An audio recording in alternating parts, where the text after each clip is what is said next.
Good morning guys, Matsuki TV. Meron tayong bagong pasyente rito. Isang waffle maker. Ang brand nito ay Hudik. Yan. Yan, model HDK 889. Yan. So ang problema nito guys is walang power. Ginagamit na nila, dapat iilaw yan pag nakasaksak. Saksak natin. Yan, wala oh. Walang power. Wala siyang power. So tingnan natin, unang-una yung power cord, buksan natin. Dati na gaya ng dati natin ginagawa. Pag nawala ng power, dapat check muna yung power cord.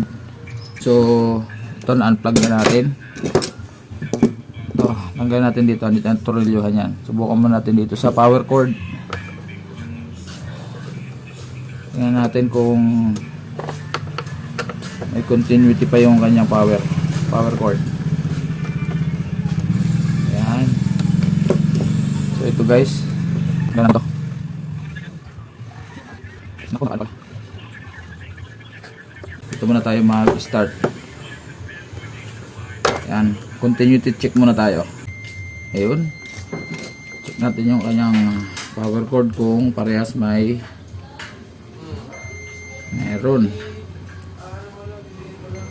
So mayroon, so walang problema sa power cord. Punta tayo sa loob, buksan natin.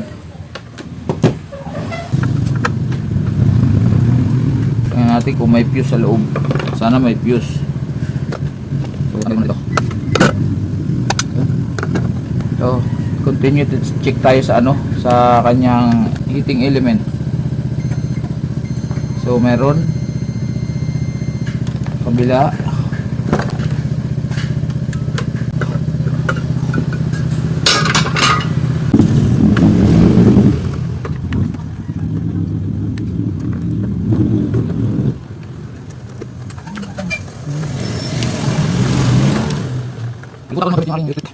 Ayan. So check din natin to kung may continuity. Ayan o, gumagana parehas.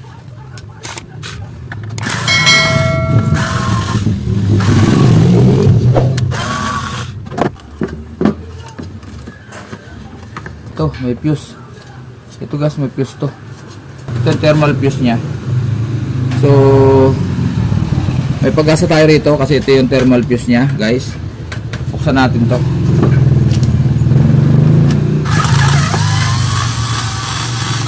May pag-asa to.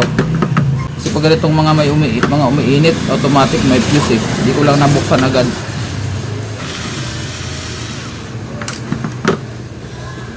Sana ito lang. Fuse to eh. Nakapako oh. Uy. Tama, fuse na. Ayan oh. Ito. Kailangan ito busted. Kailangan na wag tumunog para tukoy na kagad natin kung ano problema. So pakinggan natin guys, sabay-sabay tayong makinig ng buzzer. So tester natin. Ayan. Ayun, busted guys, busted. Ayan oh. Dapat tutunog siya eh. Ayan oh. Tumutunog, di ba? So kung buo yan, tutunog to. Ibig sabihin, hindi tumunog, sira yung fuse. So yan na, automatic na. Yan na, sira. Okay? Okay, standby lang. Kuha tayo ng fuse. So guys, tanggalin na natin tong thermal fuse. So ang pagtanggal nito guys, ito hindi ko sinasagad dyan. Kasi may crimp type kasi ito eh. Wala tayong kakapitan yan. So sinasagad ko lang dito sa kabila. Magtitira ako dito, magkabila. Yan, ganyan. Tapos ito yung ating bagong thermal fuse. Ito. Testerin muna natin bago natin ikabit. Ayan guys, oh, gumagana oh. Yan. So meaning talagang problema talaga itong thermal fuse. So gagamit lang tayo ng yung long nose na maliit para mahawakan ng maigi. Tapos ito muna, pilipit muna natin to dito. Di pwede kasi hinangin to guys. Pag hininang mo yan, puputok din to dahil may initan. Kaya crimp lang ang ginagamit ng mga manufacturer dahil hindi pwede hinangin.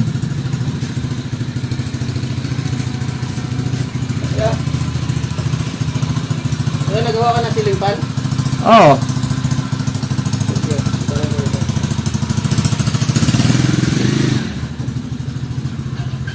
Saka lang ipit na ipit lang siya. Hindi pwedeng maluwag kasi mag-iinit pag maluwag.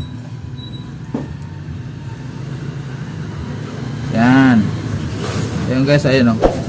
Ipit na ipit siya dapat.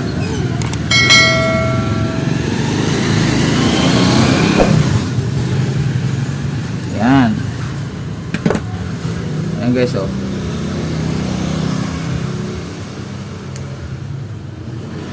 Yan. Para matatakpan siya mamaya. So, di ko din sa kabila.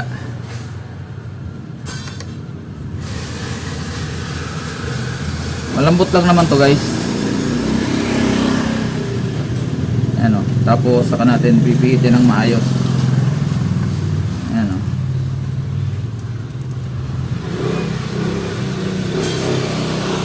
Ayan. Kapit na kapit yan guys. Siyempre babawasan natin. Yun.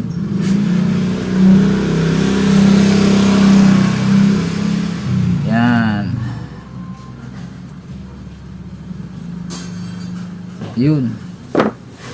So, tester natin kung ang ganda ang kanyang yun, tumunog. Yan guys, oh. Dito tayo maglalagay ng test probe sa dito sa pinakang crimp niya, saka dito. Ibig sabihin kapit na kapit yung pagkakapilipit natin. Ayan o. So pwede natin itong i-isara para naka-insulated siya.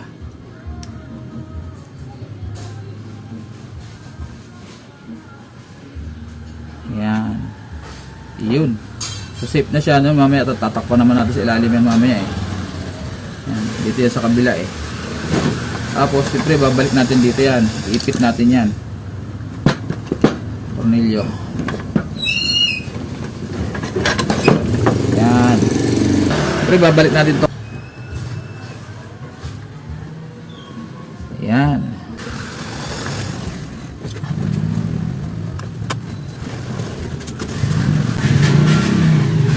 Yan. Yan. Yan. Siyempre babalik natin to dito ng maayos. Ganyan ang pwesto niyan. Ayun guys, natapos na natin. Napalitan natin ang fuse, nasara na natin. Saksak natin. Ayun, may power na. Ayun o. Ayan o, may vibration na, umiinit na.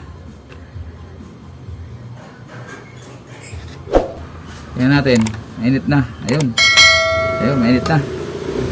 Okay, maraming salamat sa pagsubaybay sa aking DIY pagre-repair ng waffle maker. Salamat, Matsuki TV.